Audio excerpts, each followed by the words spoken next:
Salut tout le monde, j'espère que vous allez bien en ce soir de Noël.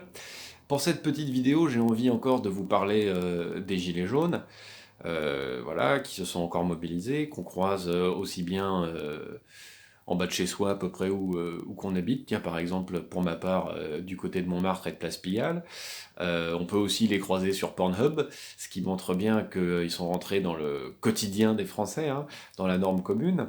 Voilà, alors pour leur petit Noël, je me propose de, vraiment très sincèrement, de leur offrir deux petites analyses un petit peu à côté, même sévèrement à côté de celles qu'on entend dans les médias dominants.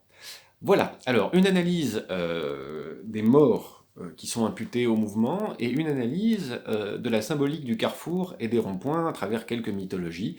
On verra que cette analyse est assez riche et intéressante pour informer, pourquoi pas, un petit peu le mouvement. Voilà. Alors, d'abord sur les morts imputés au mouvement, je voudrais dire quelque chose d'élémentaire, d'extrêmement simple, et renvoyer la balle en quelque sorte euh, aux gouvernants en traitant ce problème comme un problème technique et pas comme un problème politique. Je suis allé lire les chiffres de la sécurité routière sur gouvernement.fr et l'Observatoire national interministériel de la sécurité nous offre des séries statistiques qui permettent d'éclairer la mortalité des infrastructures. Et ceci nous dit la chose suivante. En 2017, il y a eu, incluant des dom-toms, 3600 morts, France métropolitaine et DOM. 3600 morts, 28 000 blessés. Divisons 3600 par 365 jours de l'année. Cela fait 9,86 morts par jour. Les infrastructures routières en France produisent, naturellement, structurellement, 9,86 morts par jour. Bien. Par conséquent, un mouvement qui se déploie sur les infrastructures routières sera nécessairement impacté d'une manière ou d'une autre par cela. Mais même, on pourrait dire, et il serait très intéressant de le mesurer, qu'un mouvement qui bloque la circulation routière a sauvé des vies. Très naturellement. Et il serait très intéressant de le mesurer. Le mouvement, pour l'instant, mettons, quand j'ai fait le calcul, commencé, mettons, le 17 novembre et s'est étalé jusqu'au 23 décembre, on a donc 37 jours. En 37 jours, les routes françaises ont fait l'an dernier, 364,82 morts. Cela permet de mettre en perspective les 10 morts dont on parle, n'est-ce pas? Mais les 10 morts qui sont maintenant régulièrement associés aux gilets jaunes et qui sont pour l'essentiel des accidents de la route. Mais ce qui me semblerait plus intéressant de penser, c'est ce mouvement qui ralentit, qui bloque, n'a-t-il pas, structurellement aussi, sauvé des vies? Bon. Vous voyez qu'il y a de l'ironie dans ma réponse, en quelque sorte, mais il y a quelque chose d'ulcérant à voir qu'on peut faire un focus médiatique extraordinaire sur le fait que il y a des morts qui sont associables au mouvement, et notamment des morts de militants et de militantes, et que simultanément on ne voit pas le fait qui est énorme, quoi, et qui est que cette structure, cette infrastructure routière produit de la mort quotidiennement. Je ne dis pas qu'elle est faite pour ça, mais c'est un risque qui est complètement assumé, et que c'est ça qu'on voit. C'est cette mort-là qu'on voit. C'est la mort inhérente à la pratique de ce réseau-là. Bon, voilà. Deuxième point, je voulais analyser avec vous les ronds-points. Alors vous savez que les ronds-points, c'est un phénomène français. Selon les articles qu'on va lire sur Internet, on aura entre 30 et 66 000 ronds-points, selon qu'on inclut des édifices de plus ou moins grande taille. Alors on lira un peu partout qu'elles ont un coût entre 200 000 et 1 million d'euros en moyenne. Il se trouve que dans une émission d'Aude Lancelin, qui s'appelle Vraiment Politique sur le média, j'ai entendu une idée très intéressante dans la bouche de Jean-François Barnaba, un gilet jaune, voilà, qui nous disait on va faire un rond-point par député.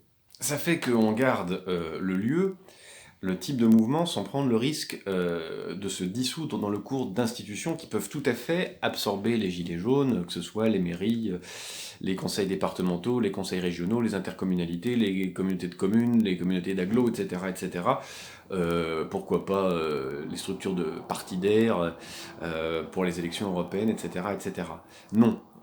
L'idée qui est exprimée à ce moment-là par Jean-François Barnabas, c'est de bien comprendre que il sait déjà créer une institution politique. C'est-à-dire que si ce mode d'expression et que ce mode de protestation, que cette façon de s'emparer de l'espace se normalise, s'institutionnalise, on a modifié le mode de régulation des conflits en créant des lieux d'expression de la voix des gens et des lieux locaux et qui viennent créer un frein ou une mise en réalité à l'action des députés. Pour moi, il y a là quelque chose d'extrêmement intéressant. Alors, j'ai essayé de réfléchir un petit peu à ce que c'était qu'un rond-point et qu'est-ce que ça symbolise. Bien. Alors, qu'on appelle ça un carrefour giratoire ou un rond-point, symboliquement, la première chose qu'on voit dans les mythologies qu'on va lire, le carrefour, c'est la question du choix. C'est la question du choix et du lieu où se tracent les destins. Pour nous promener dans la mythologie grecque, que je connais peut-être un peu mieux que les autres mythologies, c'est tout simplement la problématique d'Oedipe qui se retrouve devant un embranchement où il peut aller soit dans une autre ville, soit à Thèbes, et par malheur, il va choisir Thèbes.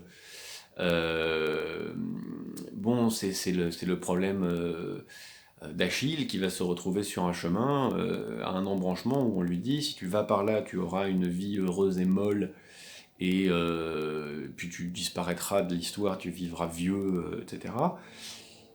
Sur l'autre, tu auras une vie très courte mais très glorieuse, et alors il va prendre ce chemin-là.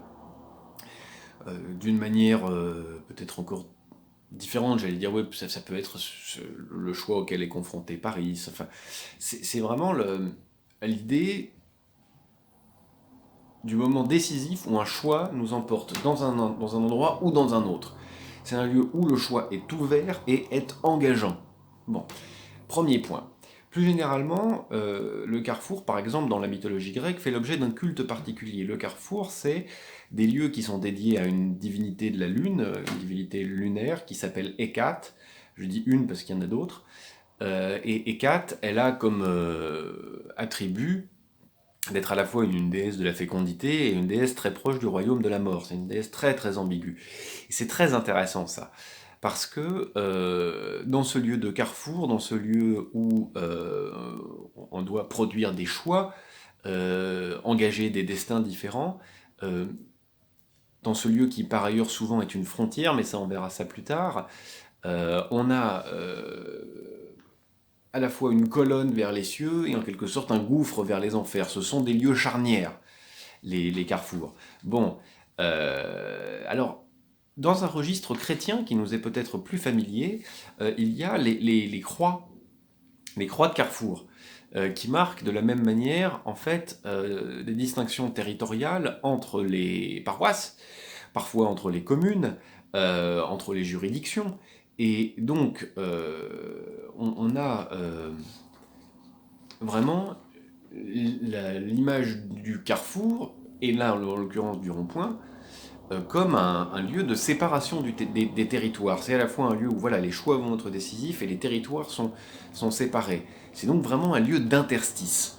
Un lieu d'interstice, et c'est pour ça que symboliquement, il y a, en tout cas dans la mythologie grecque et dans d'autres, à cet endroit-là, des lieux avec la divinité, que ce soit vers la mort ou vers la mort d'ailleurs, que ce soit vers le haut ou vers le bas, vers les divinités célestes ou terrestres. Si on devait en faire une interprétation plus contemporaine, moi je vous dirais que structurellement, un rond-point, c'est un dispositif d'évitement. C'est un dispositif d'évitement, et un dispositif d'évitement de quoi? Un dispositif d'évitement de la confrontation frontale. C'est un dispositif qui est conçu pour imposer les termes d'une négociation physiquement, et limiter les affrontements, limiter les accidents. Je trouve que ça ressemble beaucoup à de la gouvernance, vous voyez, un rond-point. C'est vraiment un dispositif matériel et légal qui encadre, qui influence, mais qui encadre et structure matériellement la production de choix chez les individus. Alors c'est un obstacle rond, hein, mais qui effectivement va déterminer les choix des individus et structurellement empêcher la confrontation, empêcher la rencontre frontale. Bien, c'est en quelque sorte une médiation qui n'est pas tant discursive, mais qui par sa circularité empêche l'affrontement. Pour le dire autrement, et pour faire une métaphore politique, mais là les ronds-points prennent une valeur politique très simple. Dans un rond-point, tout le monde roule toujours dans le même sens. C'est aussi bête que ça. Voilà. Dans un rond-point, tout le monde roule toujours dans le même sens. Et il n'est pas du tout anecdotique que ce soit ces structures-là que massivement les Gilets jaunes aient bloqué. À mon sens, c'est en s'attaquant à ça, ils s'attaquent à, ou en utilisant ça, en s'emparant de ça, ils s'attaquent à la fois à la fluidité du macrosystème technique, à la fluidité du système économique qui les engage en tant qu'agents économiques et techniques et qui les exploite. Donc, et puis, par ailleurs, c'est encore, et là je remonte à ce qui précédait, le lieu où se produisent les choix, les grandes orientations et le découpage du territoire. En un sens, c'est d'un objet profondément politique qu'ils se sont emparés. Et par ailleurs, c'est littéralement, évidemment, une prise en main, une prise de contrôle, une réhumanisation d'un système de dispatchage complètement neutralisant.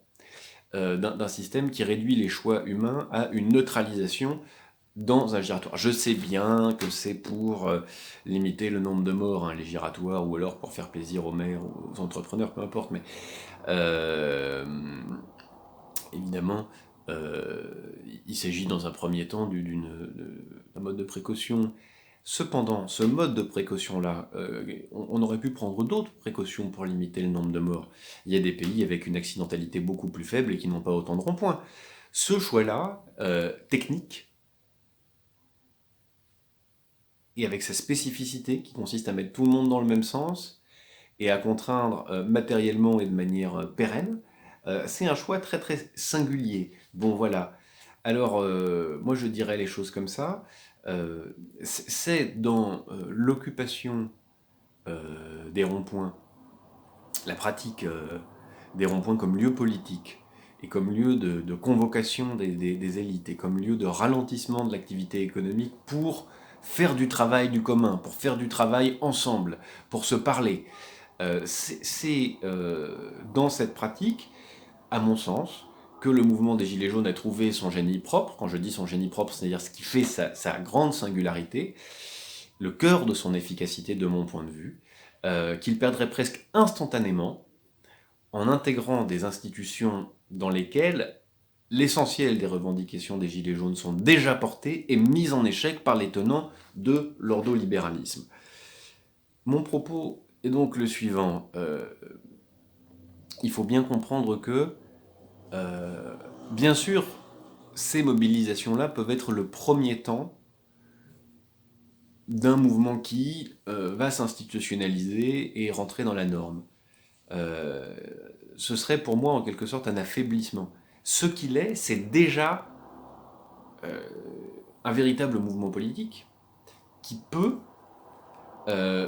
s'il s'institutionnalise, disparaître, et si au contraire il se renforce dans ce qu'il est déjà, s'il refuse de rentrer dans la norme et qu'il demeure ce mode d'activisme qui déploie par exemple cette idée de un rond-point par député,